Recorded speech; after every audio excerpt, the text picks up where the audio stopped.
Okay, so good afternoon, everybody. Can everybody hear me, especially on the attendee side? Maybe a thumbs up or put something in the chat if you can hear me, please. Yes, okay. Thank you. Thank you. Okay, welcome everybody. We're going to get started just to remain on time. My name is Nidal Moukaddam. I am the president-elect for NAAMA, and I just finished my term as the Houston chapter president. We are all very excited to be here for the launch of Women in NAAMA. This is a series, and this is the inaugural session of the series that will target specifically our women members and our very esteemed colleagues. So I'm going to do the welcome and then hand it over to Dana Al-Khaled and Iman Hadaya to moderate. We have a wonderful panel today, and I will let our panelists introduce themselves. But let me make a couple of remarks first. First, you know that NAAMA has always tried to meet our members' concerns and offer development opportunities. We've been hearing about women needing their own section for a very, very long time, and so it is wonderful that we're finally able to do this. I will ask everybody to tell me what topics they think are needed. We have a pretty good idea on the committee of what we want to say, but I also want everybody to tell us what they think is needed on top of that. My interest started in this when I read an article by Anne-Marie Slaughter in around 2012 that was titled "Women Can't Have It All." And I think I disagree. I think we can have it all. But I will tell you that Arab American women specifically are a very, very special type of woman. I never hear any other woman say, I had to feed my husband before doing this. And I kind of love that. So in this series, I want us to honor what makes us special and the biculturalism that makes us special. So housekeeping items. Once we record this session, we will post it on the website, not today, not immediately, but there will be a Win tab on the website. This recording will be accessible to members with CME. So if you need CME, you can get CME on the website. We are aiming for a frequency of about every 5 to 6 weeks, maybe a bit longer during the summer. And the take home from this panel today, I don't want to give any spoilers, but there are a couple of concepts that I need people to know. Number one, I need you to look up a concept called Ikigai, I-K-I-G-A-I, which means the sweet spot, the balance in Japanese. And at some point, once we post this on the website, I will also share a style management boundary slide that shows how people either cycle or do the work hard, play hard thing. So this will be kind of a summary, but I will do it after the panel. And without further ado, let me turn it on to Iman and Dana. Please put all your questions in the chat. And if you think of any topics, also in the chat. Thank you. Okay, so welcome to our panelists. I'm going to start off by asking the women here, what is your magic formula that you have figured out for yourself in terms of striking the perfect work balance in your life? And how long did it take for you to figure that formula out? So whoever wants to start off. And just a quick thing for our panelists, actually, can we do quick intros? Just like, oh yes, we didn't do that. Yeah, and then we'll jump into questions if that's okay. Yes, please introduce yourselves first. Is it alphabetically we can start? Sure. I think I always win. I'm looking at your name. Now, Abbed, you go. Turkia. Yes. Welcome everyone. Yes, I'm Turkia Abbed. It's so nice to meet you all, and thank you all so much for your interest and for joining the first Women in NAAMA event. Really appreciate your time on this Saturday afternoon. So my name is Turkia Abbed. I am double board certified in general surgery and plastics and reconstructive surgery, as well as completed an aesthetics fellowship. I spent a few years doing private practice, and then I was offered a position as a medical director in clinical development in AbbVie Pharmaceuticals, where I am working with now. So very excited to work with you all, meet you all, and then please reach out with any questions. I'm sure at the end we will be discussing and allowing contact information to be shared. Is it me or you, Zaina? You go ahead, Rouba. Okay, wonderful. Rouba Ali-Fehmi. I call myself a debater. I graduated from Damascus. Oh my God, that was 1990, Damascus University, and I'm so proud of it. I left the country when I was 23. I didn't come straight here, but I stopped in Europe first, in Germany, and then I made it here. I made it to pathology. I did pathology residency, fellowship, 2 fellowships, and then I started my family. Currently, I'm a professor of pathology, previous NAAMA national president, and the founder of NAAMA Next Gen. And I'm so delighted to be among you guys. I mean, you're stars. I really mean it, each one of you. Again, my perspective, probably your parents' perspective, but we'll share and we'll talk for sure. And so happy to be here. And Nidal and Dana and Iman, I give you, and of course with Rouba's support, this is a beautiful and great, very needed sessions. Thank you. Thanks, Rouba.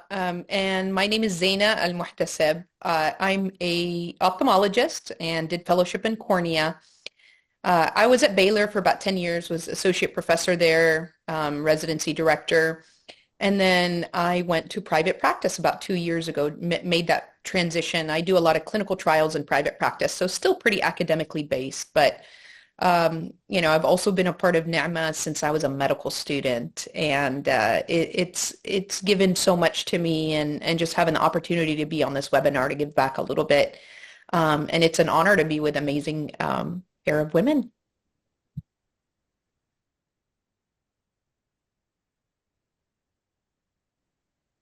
Dima?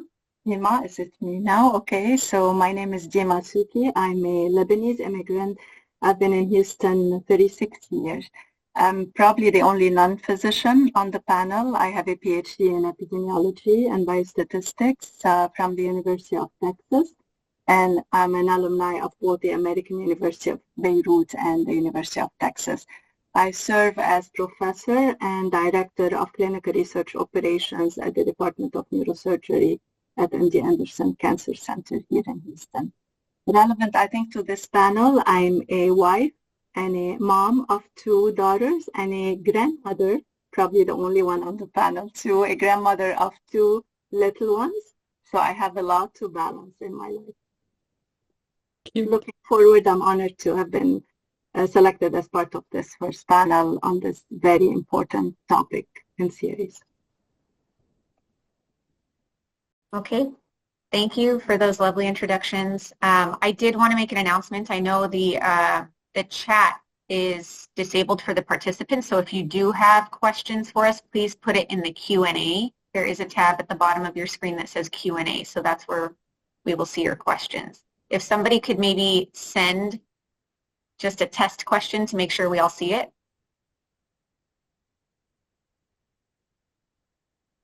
Okay, perfect. So I see Madam's. Thank you. That's perfect. Thank you. Okay. So yeah, starting now with my first question.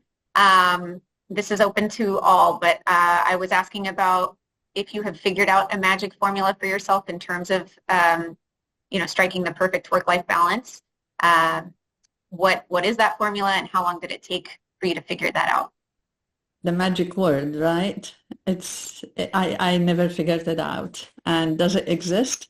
I don't want to be the pessimistic. After 30 years in academia, I would tell you no, it does not exist. I'm sorry.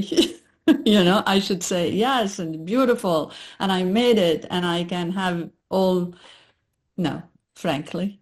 I mean, again, it could be the voter, the Arab American.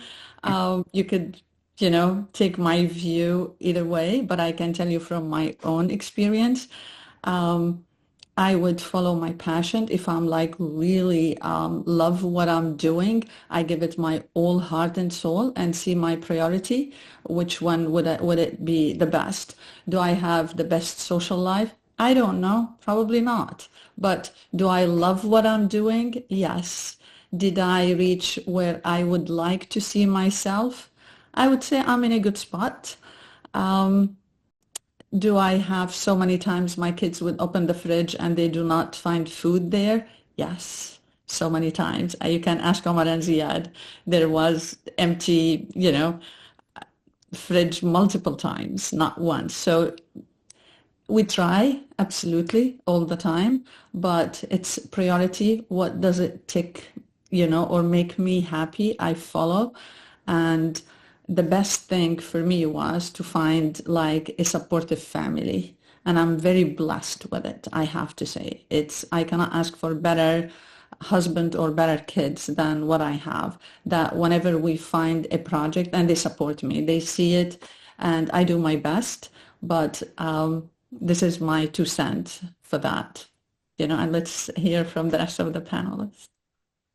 For me, if I am to answer a short answer to is there a magic formula, there isn't one that applies to everybody. I do agree with that. But I think based on my experience, I believe there are two very important premises which didn't come to me at an early age, but after my significant experience as a mother, a wife, as well as a professional, I've come to. The first one is that finding a work-life balance is not a choice. It's actually a duty for each and every one of us.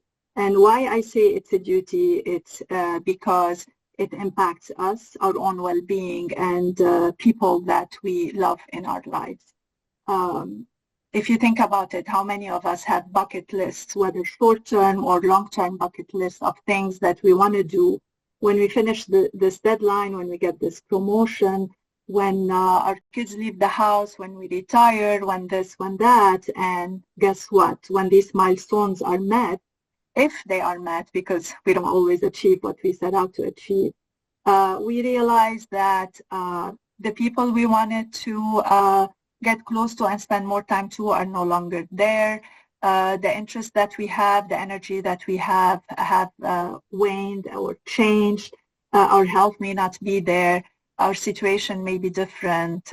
So I strongly believe, and that's my premise over time, is that we have a duty to find that work-life balance, whatever that work-life balance sounds like for us.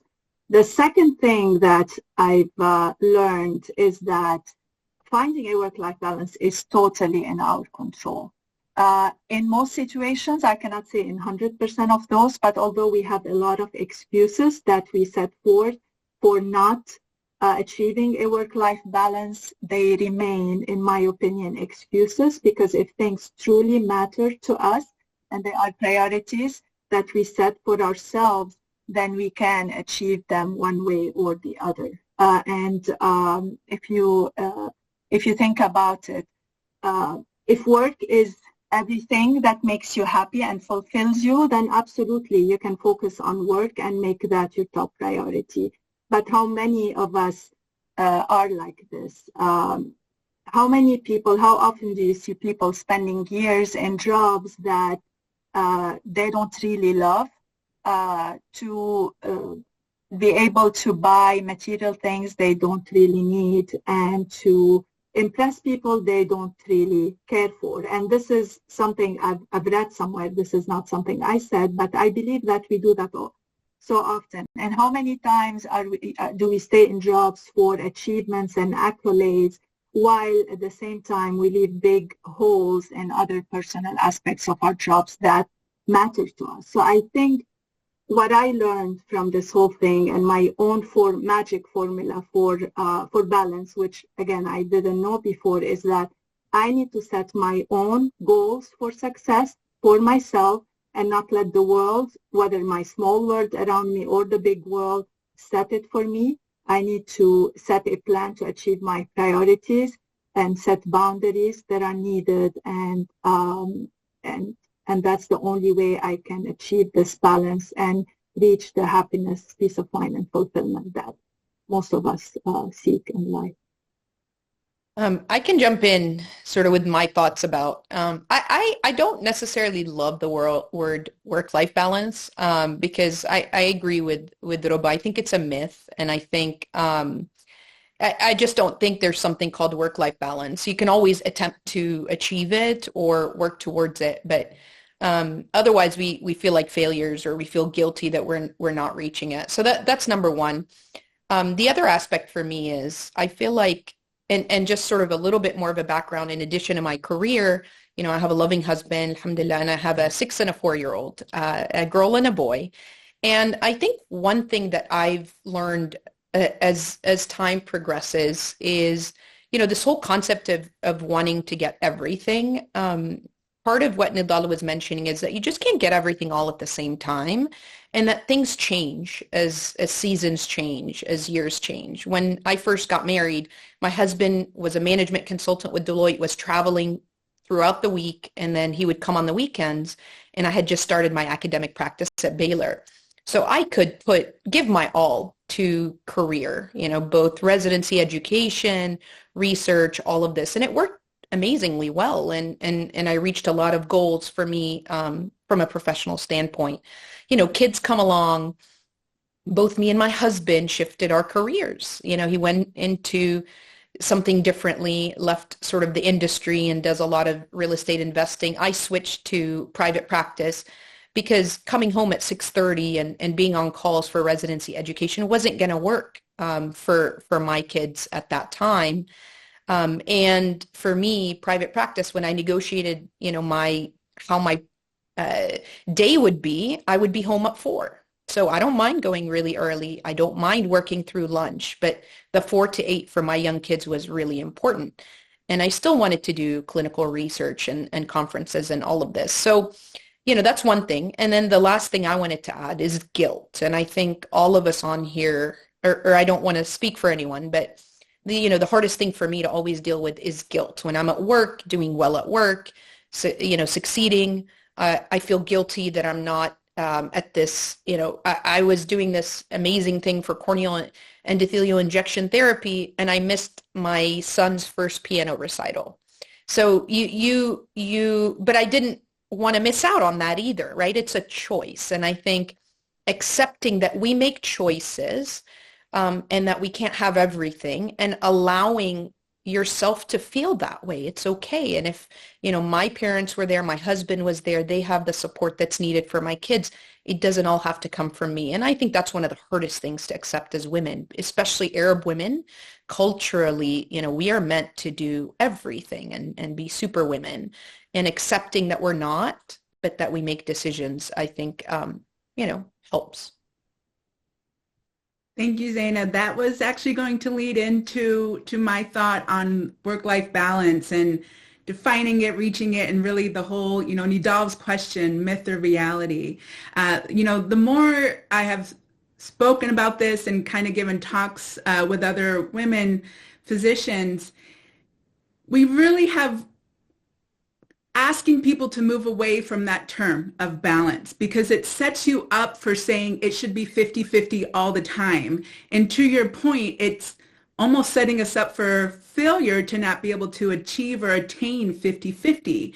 And so a lot of experts on this, you know, smarter than me, are saying we should really be working for integration or for harmony, and saying, you know, when you're happy at home, you're happy at work. And when you're happy at work, you're able to be happy at home. And really the way to do that is it's an evolution, and it's something that's you're going to change with over time. As your home changes, as your work changes, you're going to need to adjust the other aspects of your life to really achieve that harmony. And you'll know when you're not there, right? That's why most of us logged into this call, is because we're sensing it, we're feeling it, whether it's the burnout, whether it's obligations, whether it's the guilt. It's something that we know is off, something that we're just feeling uncomfortable with. And it's, how do you get back to that place where I'm feeling like things are moving smoother? I will say one thing that has worked for me, and it's one of the hardest things for me to do, given being the youngest of 7, from a parents of immigrants and all of that cultural aspect that goes in it, is being able to say no. And no is a complete sentence, right? We hear that all the time, and until you practice it, you don't realize the power of it.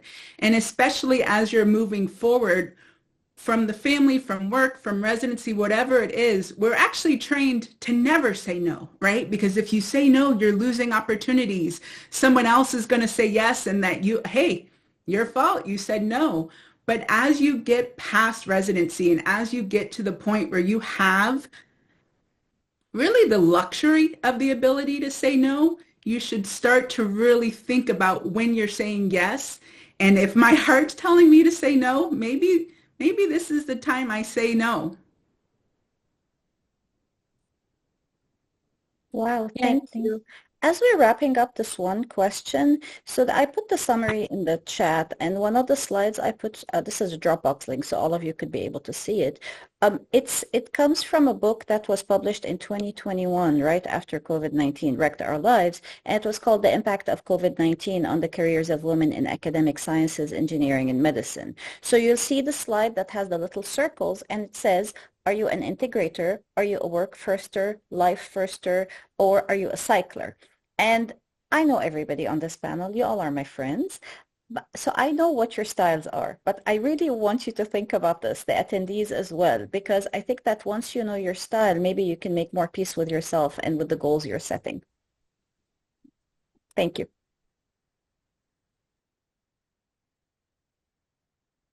Yeah, thank you so much for that insight on, I mean, basically, I think creating a lot of reassurance for everyone that it's not possible to always achieve that. But when we talk about self-care, that gets thrown around a lot along with that work-life balance phrase. What does self-care mean to you, and how do you incorporate that into your busy work and family responsibilities? I can start this one because I think this was one of my questions that I encouraged us to put out there. I really think that harmony, part of that, again, speaking for me and for many of those around me, is being able to learn to take time for yourself and not feel guilty doing it. Being able to say, for me to take care of work, patients, family, job, boss, sister, whatever it is, my cat that you've probably seen crawling on my shoulder, it's being able to take the time to also take care of yourself, heal yourself, recover yourself, and allow yourself, even if it's an hour, even if it's an hour a month, sometimes we have a way of feeling guilty for that hour. But when you take that hour and you come out so rejuvenated and refreshed, just think of all the things that you're able to take on after allowing yourself that luxury. Turkia, you've said it beautiful. I don't know how would we add to this. I mean, you said it all. Never, I would add one thing, never feel guilty. You cannot do it all. And you need to take care of yourself. You know what, after all of this year, because if you don't take care of yourself, nobody will take care of you. At so many different levels. So yes, my exercise, it comes number one. Am I perfect? Do I have like that beautiful, perfect, like it's a must every day? No, of course not. It goes for 6 months. Great, beautiful. I get a deadline. I get a family. My son went to Chicago. I got stressed out for the second one. It went down, but still I try. It's an effort. I put it back again. I just keep going with my exercise. This is what it keeps me in, it keeps my sanity, actually. I sleep better. I function better. Would I like to have more Botox? I would love to, but I don't have time, Eventually I will. I scheduled my dentist. I try, you always, but never feel guilty. This is what the message. And do baby steps. Sometimes it gets overwhelming, like, oh, you have to do all of that. Well, we cannot do it. I cannot do all this appointment and being full-time, and I have projects, and I have family events, and, sometimes emergency. You never know what would you face tomorrow.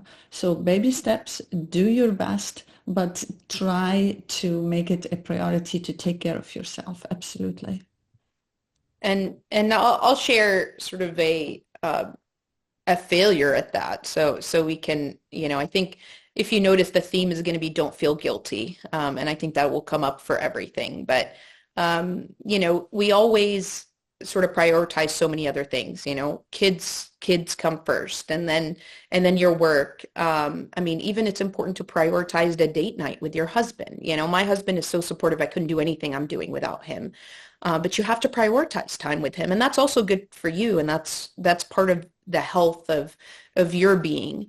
You know, for me, I was in academics. It was sort of that last year, COVID, and you know, I lost my brother, and it hit me how not how much was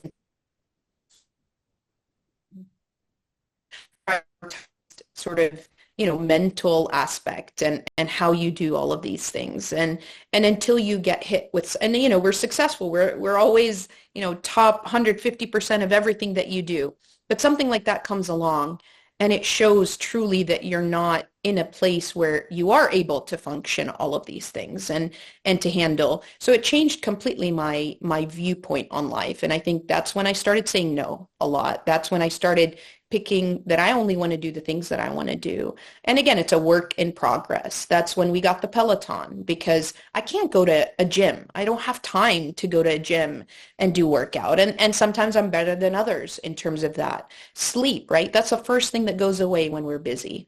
That's the easiest thing to give up. And you have to prioritize it. So I think talking to people, you know, finding the people that you're able to share your difficulties, being vulnerable, all of those things allow you to have deeper relationships, more healthier relationships, and an ability to do the things that you're trying to do, and accepting that sometimes you fail and you just get back up and try again. And I think people don't talk about that, right? It's so easy to say the things we're successful in, or it's easy to see where I'm at right now in private practice in the clinical trials, but you know, people don't really see what you go through to get to that point. And I think, you know, the more I share with people, the more I share with female physicians, the more I see how much everyone is having the exact same struggle in just different ways. And I found that to be uplifting and helpful, and just the way to survive in this very tough world, especially with everything happening. If I may add, I think you guys have covered everything.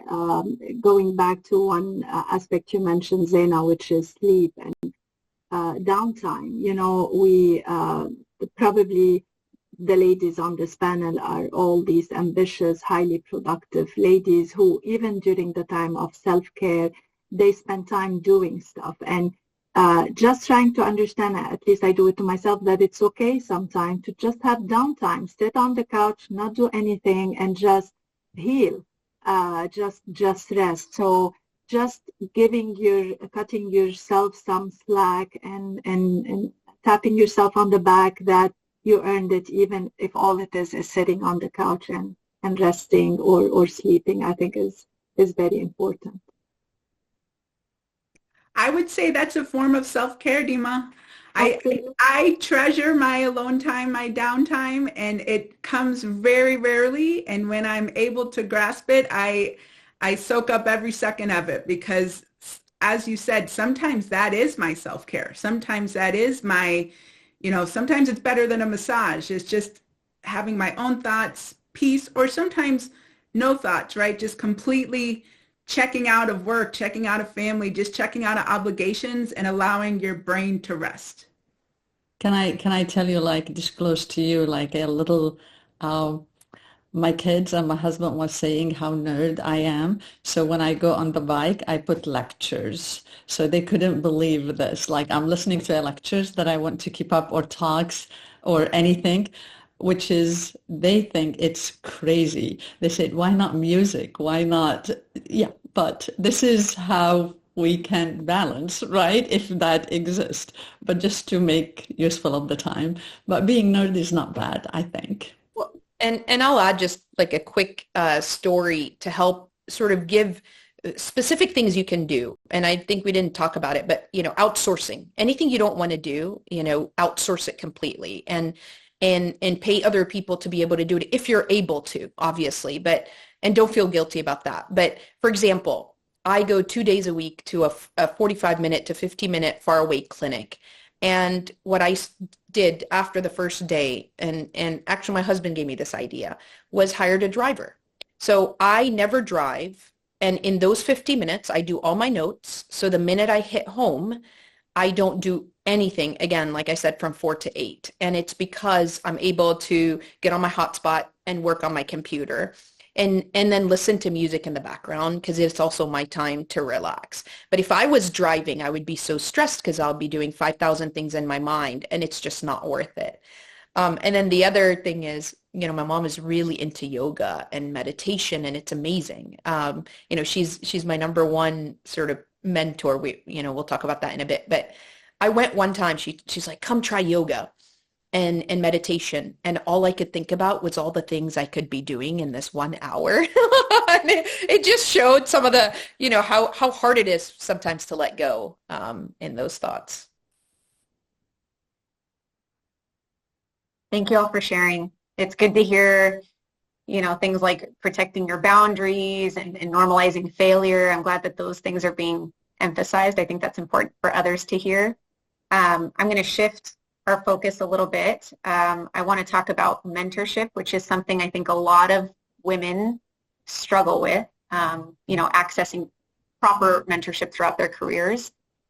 It's probably even more so for Arab American women. So if we could share our thoughts on that. Actually, sorry, go ahead, Turkia. I'm fine. Sure. I was going to just start by saying I've been working on the difference of mentor versus sponsor. And so a mentor is really somebody that you look up to, that you can connect with, that you feel like you can actually speak problems through or help make decisions, talk them out. And I would say some of my best mentors are people that when people look at me speaking to those mentors, they're surprised that we have something in common. For example, it's my chairman of my plastics. It's an older Greek Jewish surgeon who has really been just a great sounding board for me. And it's one of the papers that I've been working on is don't feel like you need to stay in a bubble for a mentor. Reach out, have talks, see how they go. If they don't work, move on to the next one. So that's for mentors. When it comes to sponsors, a sponsor is a person that's in the room where decisions are made. A sponsor is a person who is on the administration or on the acceptance board, whatever it is that you're looking for, that can really root for you in that closed meeting. And can you always have that person as your mentor? If you can, great, jump at it. But a lot of times those people will push you off to somebody else for mentorship because they feel like they're too busy. But connecting with them, even if a very professional relationship, so they know your face, they know your name, they know what you want. And knowing what you want means that when something comes up, then a question comes up, they'll, hey, I know Rouba and she's great and she's actually ready to take that on. And, Zaina just mentioned to me that she has Tuesday afternoons free and I think that would work perfect for her. So just be mindful of building those relationships and don't be scared to step out of your comfort zones. Turkia, I don't know, again, you said it was like what I want to say. And of course, throughout my careers, I had multiple mentors. And it's wonderful. You learn from them. You connect with them. And don't accept any mentor. Sometimes it doesn't work. It's fine. Change it. Find another mentor. I had like so many mentors in my life and I used them and they really helped me. Just imagine me by myself. I got married late here. So I was by myself coming to a completely different culture, different type of living even. So I had people really hold my hand through residency, early career, mid-career, now even I have mentors, and of course having sponsor, I love it. I never thought about them that the word sponsors. Connect and let them see your strength as well and take risk, just show them who you are. And this is the way you would reach to the next level or higher level as well. So keep working on yourself and find everything. It makes you better, or it'll show your potential, or take the risk. This is what I tell my student. Never feel shy, that think about your potential, that you can even do more and get out of your comfort zone. You put it beautiful, Turkia. Get out of it. Mm-hmm. And honestly, after 25 years, I'm your best examples. 25 years, I was very comfortable at Wayne State. I reached the vice chair position. And even I got to go to the dean's office, as vice dean for, I think was like faculty affair or faculty development. I can't recall. I was like, no, I want to go to a different level. I shift my career. I went to University of Michigan. I love it. Was I stressed out? Absolutely. I lost 15 pounds. I'm happy that I lost them, but was not because I want to, because of the stress. That it was major change in my life. After 2 years, it was a great decision that I made, and I love it. I love every day at University of Michigan. Yeah. And to jump in terms of mentorship, the other thing to add is there's not going to be one person that's your ultimate mentor for everything. So understand that mentorship comes in different forms. For me, my first mentor, like I said, was my mom. She went to law school when I was in middle school, and, here leaving, she was an English teacher when we were in Jordan, an immigrant, and just seeing her managing, 2 kids and her husband, and also like work and everything. I learned so much. And then you look throughout the process. One of my really good friends, her name is Zurula, has always been sort of 10 years ahead of me in terms of career. And that was really helpful, sort of, again, the female era part. But some of my most amazing mentors are my ophthalmology male faculty who guided me so much in terms of, the academic. It wasn't necessarily what do I do at home, but how do I continue in terms of conferences and clinical research? And that mentorship was invaluable for me to be who I am. And I think that's the key. And then I also look at mentorship as a two-way street. That was the most important thing for me, is to provide mentorship when people reach out, because I succeeded so much because of that. And anytime I have the opportunity to do it, and to share, I feel like it's so important. So I think think about that you could provide mentorship, even if you're not in academics, just how you function day to day. My experience may be slightly different from all of you, maybe because I'm a generation older. I came from Lebanon, where, with our Arab culture, as you know, a lot of the things we feel are kept private, and we don't share when we have hardship, when we have difficulties, and you try to forge your way forward, relying on your own, because that's how you can show that you are a successful human being. And I came, and my path was to become the first female faculty member in a department full of male neurosurgeons, and I wasn't a neurosurgeon, so I had a double whammy, first female and second not a physician, and I had to prove myself with this group. And it wasn't easy, because at the time, again, I came from that background of you don't share difficulties, you rely on yourself, and you forge ahead. And I realized after the fact that I could have had it a lot easier had I sought mentorship. And so I strongly encourage all of you, regardless of the background you're coming from, to seek mentorship. And as the panelists have said before me, don't look for one right near you. Just expand your circle and look, and each mentor can provide you with a different perspective and added value. But also serve as a mentor, because the more we are humble and we share from our difficulties with others, the easier we make it for others. So I've learned, at least if I didn't benefit myself much over the early years from mentorship, that I can certainly help others. So I strongly encourage you to keep that open communication on a human level. Sharing difficulties does not make you any less strong, any less someone who would admire. On the contrary, someone people would admire more and benefit more from.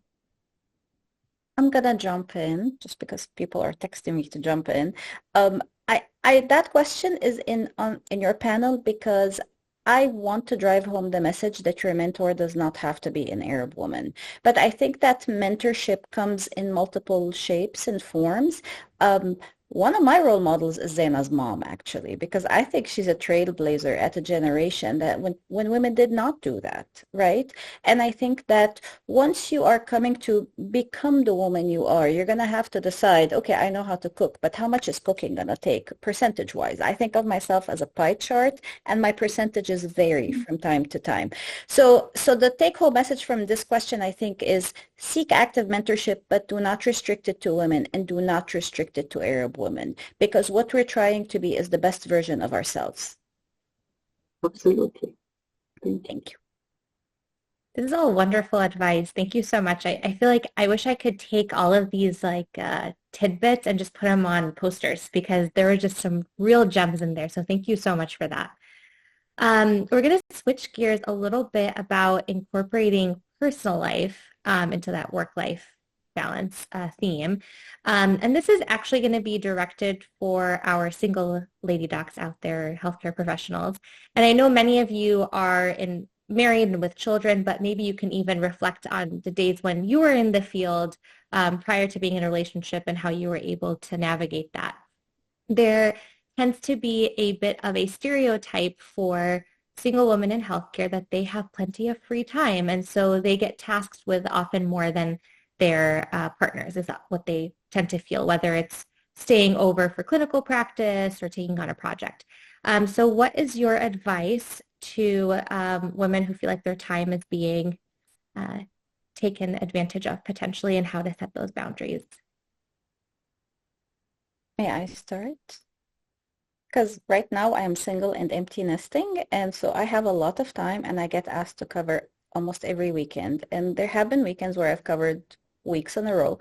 I think that if you think of yourself as a percentage conglomerate and you think what is work taking over, work might be taking over my relaxation time, my family time, it might be taking over a hobby time.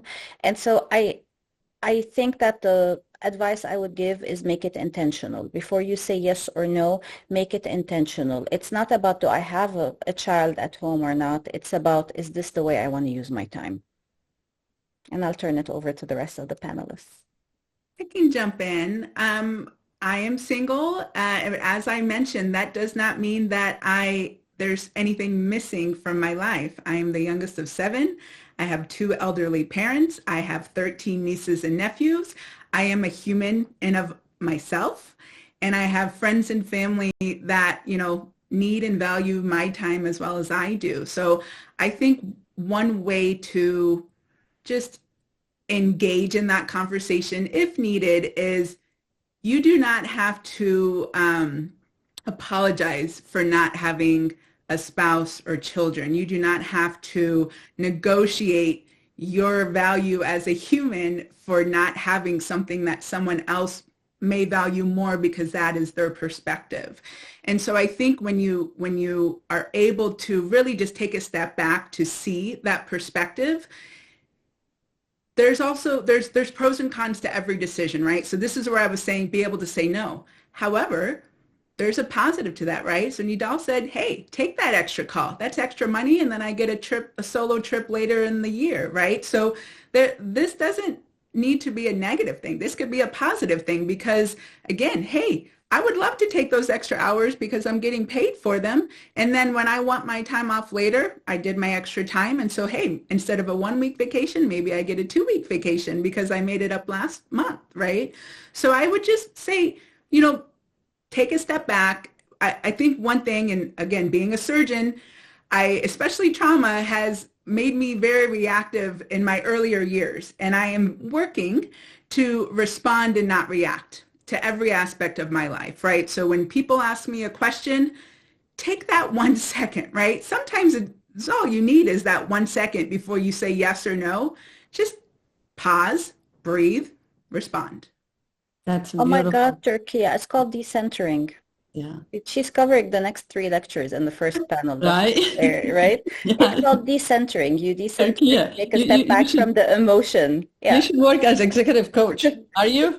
But I'm not, but you know what? You're not the first person to You recommend should. that. Take the course and it'll be like for future plan, that's different. But I fully agree with you. When I started my residency, I had long distance marriage. So I was single by myself. So every resident was like, can you cover? Can I go? So I worked I slept in the hospital. I'm like, here I am by myself for 3 years, all my residency. But you know what, retrospective, it made me super strong as a pathologist. But retrospective, I should have learned, and I want everybody to be assertive and say no. I should have, but I was a little bit shy. I was kind of like, I didn't know how to say no very well. Now, as you said, Turkia, right away, it takes me like few seconds to say, no, I'm sorry, I cannot do it. It takes time. And for like the audience and the young generation listening, it doesn't come overnight. It's wonderful if you have it, And I look at the new generation, I look at the residents and the medical student, they are better than us. They are more assertive. They know how to say no very well. And I think they take better care of themselves. I hope so. And I hope they learned better. But be assertive. Absolutely. Say no. Yeah.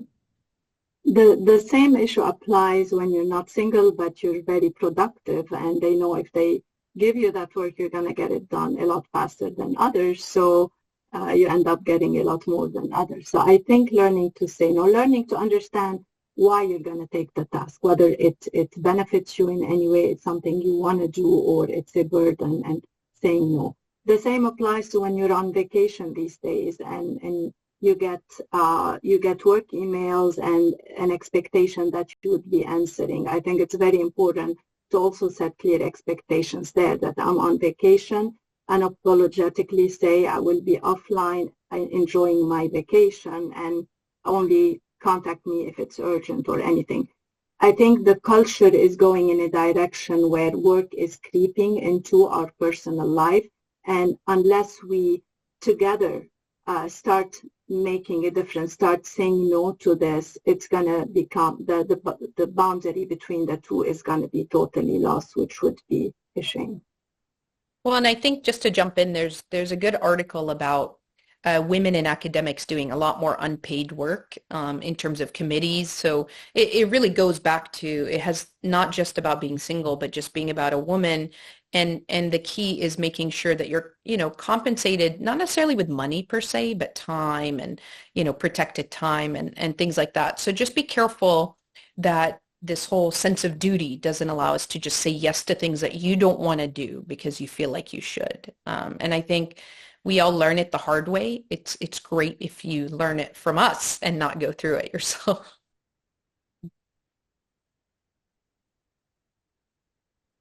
Yeah, I think it's a slippery slope when I think a lot of women tend to say yes, they pick up the extra work, and then people see that, they start taking advantage of it, and then you become the go-to person very easily for all this extra work that you're doing. So thank you for highlighting that. So I think people respect, I'm sorry, Nidal, just go ahead, Dima. Comment. People respect confidence. So be confident, understand your own self-value, and portray it, and people will sense it. I think this is a very good advice to follow. I was given that at some point, and it served me well. There's a concept called hidden sexism. So sexism is obvious, is you are treated differently based on whether you're a woman or a man. Hidden sexism is those that setup that promotes dual standards. So basically, you need to look a certain way, you need to look feminine, pretty, etc. Yet you need to be productive regardless of your gender.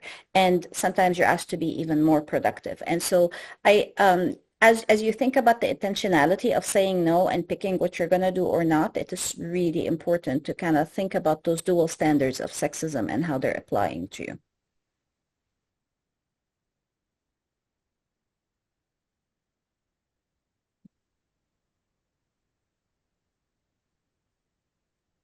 Okay, and I think we have about, 10, 15 minutes or so left. If anybody from the attendees has any questions that they'd like to ask our panelists or just their own stories that they want to share.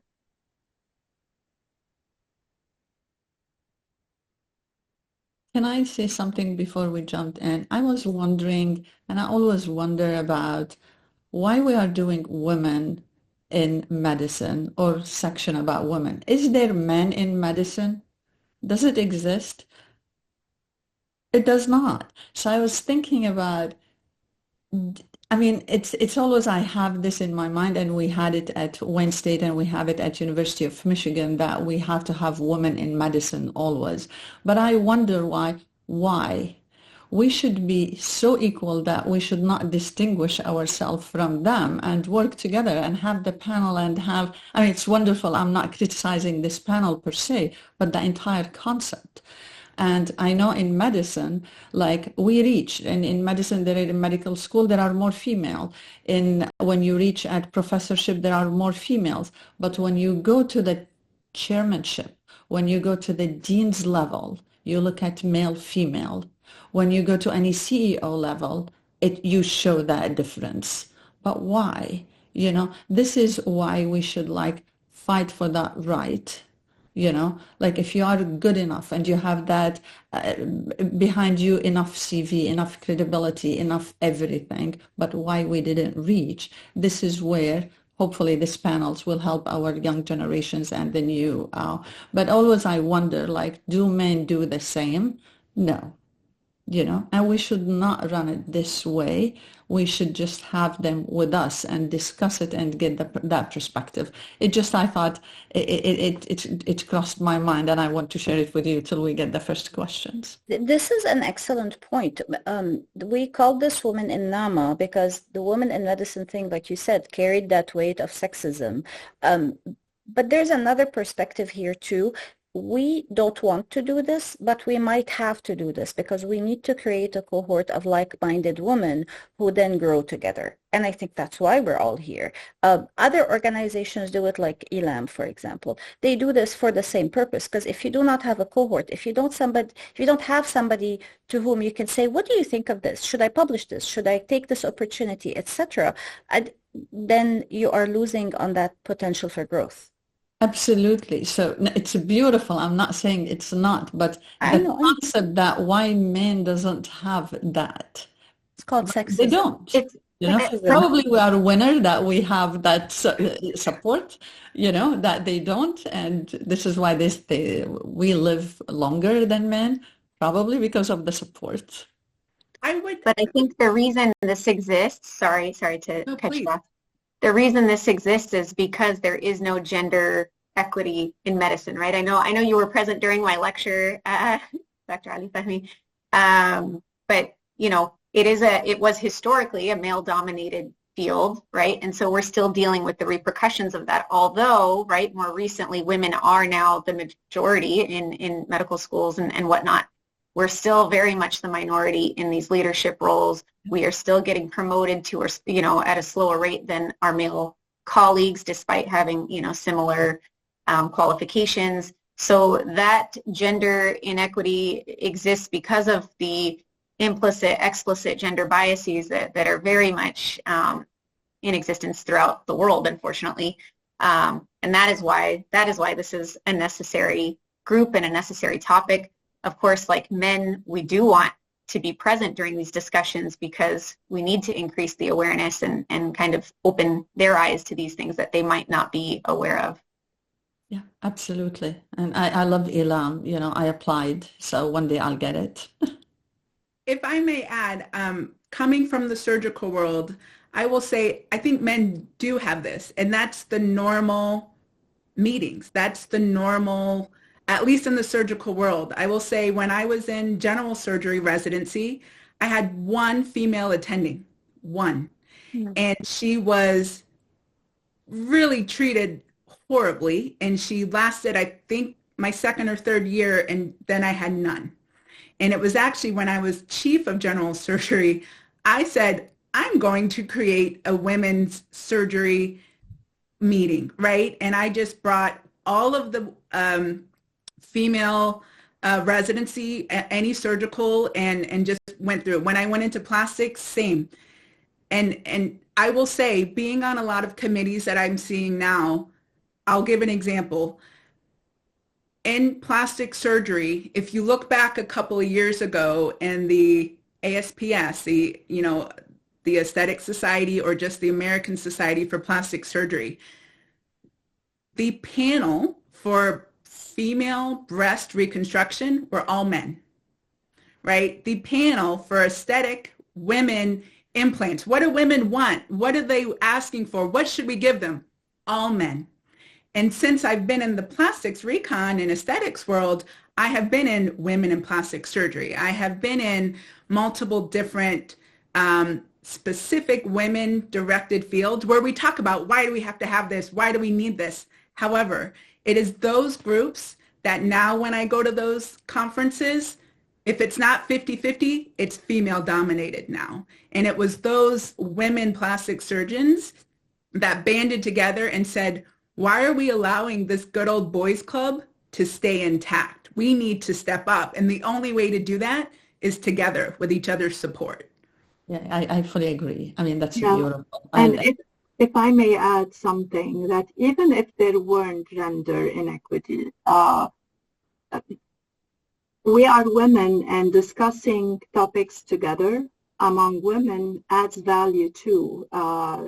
Even if we were not concerned that men are doing things the wrong way or different, we're inherently different. Some of our roles are inherently different, whether we choose it or not. And discussing those together, I think, will bring them to a better understanding and helps us deal with issues that we deal with on a regular basis.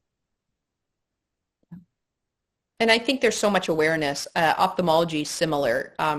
I do want to say that I don't feel like I've suffered like the generation of women surgeons before us in ophthalmology. I definitely came in at a time where there was complete awareness. There was including leadership roles for ophthalmologists and so many different aspects.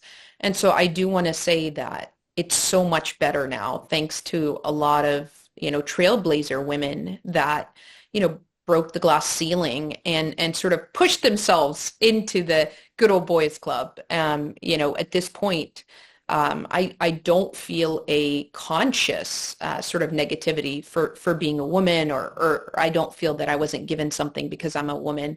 And that's why we're having these talks, because now it's sort of the subconscious bias that, and also internally us as women, how do we succeed in this ability to be in these leadership positions and do all of this surgical, clinical trial, everything, and still, be able to balance the rest of our lives. And I think it's important to have these discussions because we are now in the rooms, and how do we do this successfully? And let's help each other from what we've learned.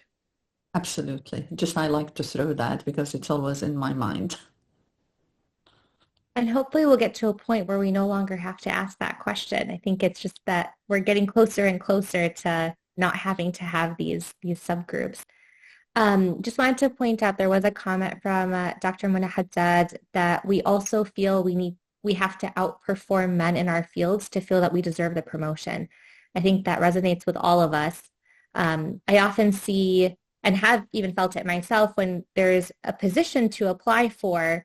As a woman in the field, we overthink a lot if we have the experience or the credentials to apply for that position. And I think we delay our applications because of that doubt, whereas usually men will just say, I'll apply, and you'll even find that their CV is less robust than the female counterpart that was overthinking that. So I think one added benefit to being in, let's say, sisterhood in NAAMA or a sisterhood in medicine is just having that support to say, oh no, you can do this. You have the credentials, and there's no shame in learning along the way. You're probably more qualified than a lot of people applying for that. So just having those voices to help us get those promotions without that unnecessary self-criticism that we may have. And I think putting our effort into strengthening our knowledge and making ourselves better should take, in my opinion, more our effort and energy than worrying about how we're going to be perceived or how men are going to react to that. No one can say no to a high quality individual, whether it's a man or woman. We end up proving ourselves in the end. And the example are so many outstanding women, including in the Arab American community, who have made it to high posts and achieved the unachievable before. So again, believing in ourselves is very important to getting there. And I fully agree. And again, I don't like to just reflect it on myself, but don't be stuck. Seek opportunities. So if this job, they value a colleague male, just move. There'll be another opportunity. Another people will value you more, so try to, as much as you could, take risk and keep moving. And if you are outstanding, nobody can take that away from you. As you mentioned, Dana, like a robust CV. So work on yourself. Attend all of this AMC, there is early women in, I think, was it Nidal, like women in early career? Yeah, women it was in the early career track. Yeah. And it's wonderful. It's a great opportunity, and you'll be among other women that they are in the same boat, so they'll support you and you'll get strengths. You hear the same stories as if like, oh my God, as if I'm living in that exact, if I'm a pathologist or a surgeon or ophthalmologist, the same stories, and others, like there are so many in your university probably, or if you are even in private practice, work on yourself, get the mentor, educate yourself. There are tons of books to read and be on that better place. Very well said. On that lovely note, Dana and Iman, you will have some closing remarks?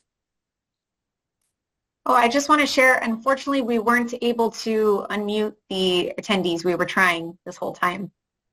So if anybody does want to make a comment or share their thoughts, please type it out. We can't allow you to speak, unfortunately, although we'd love that.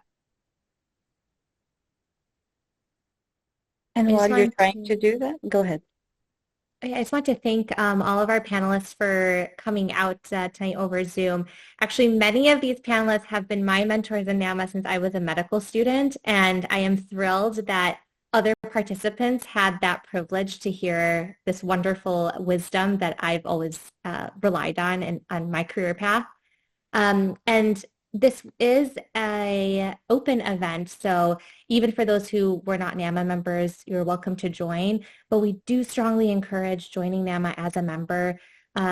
Essentially think of it as a subscription or a contribution to being able to spread this message further. It gives us more opportunities to do more for Arabs in healthcare and Arab women in healthcare. So please visit our website and become a member if you're not already.